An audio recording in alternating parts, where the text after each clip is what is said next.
সরকারি চাকরি অধ্যাদেশ বাতিলের দাবিতে আন্দোলনরত কর্মকর্তা কর্মচারীরা একদিনের জন্য কর্মসূচি স্থগিতের সিদ্ধান্ত নিয়েছেন। মঙ্গলবার সচিবালয়ে সরকার কর্তৃক দায়িত্বপ্রাপ্ত সচিবদের সঙ্গে আলোচনার পর এই সিদ্ধান্ত নেন তারা। এতে করে কাল বুধবার যথা নিয়মে সচিবালয়ের কার্যক্রম পরিচালিত হবে। একই দিনে আন্দোলনকারীদের দাবি দেওয়ার বিষয়টি মন্ত্রিপরিষদ সচিব শেখ আব্দুর রশিদকে অবহিত করবেন আলোচনায় অংশ নেওয়া সচিবরা। এর আগে বিকেলে ভূমি মন্ত্রণালয়ের সম্মেলন কক্ষে ভূমি সচিব এএসএম সালেহ আহমেদের সভাপতিত্বে এই বৈঠক শুরু হয়।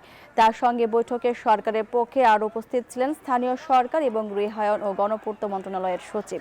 সচিবালয়ে কর্মচারীদের লাগাতার আন্দোলনের মধ্যে মঙ্গলবার সকালে মন্ত্রিপরিষদ সচিব শেখ আব্দুর রশিদ বেশ কয়েকজন সচিবকে নিয়ে জরুরি সভা করেন। এদিকে সকালে সচিবালয়ে সাংবাদিকরা প্রবেশ করতে না পারলেও দুপুর 1টার পর প্রবেশের অনুমতি পায় সাংবাদিকরা।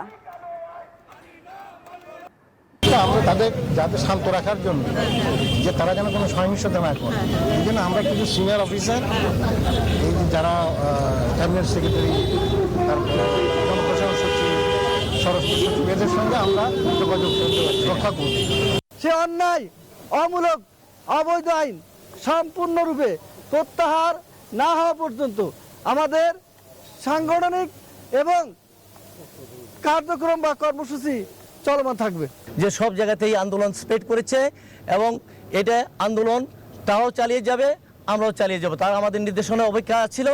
আজকে এখন যেহেতু আপনারা আসছেন, আপনাদের মাধ্যমে সমগ্র দেশবাসীদের যত সরকারি সেক্টর আছে সবার কাছে আমার অনুরোধ, আপনারা আমাদের নির্দেশনা মোতাবেক আমরা যতক্ষণ পর্যন্ত এই কর্মসূচি প্রত্যাহার না করব ততক্ষণ পর্যন্ত সমগ্র দেশে আপনারা এই আন্দোলন চালিয়ে যাবেন।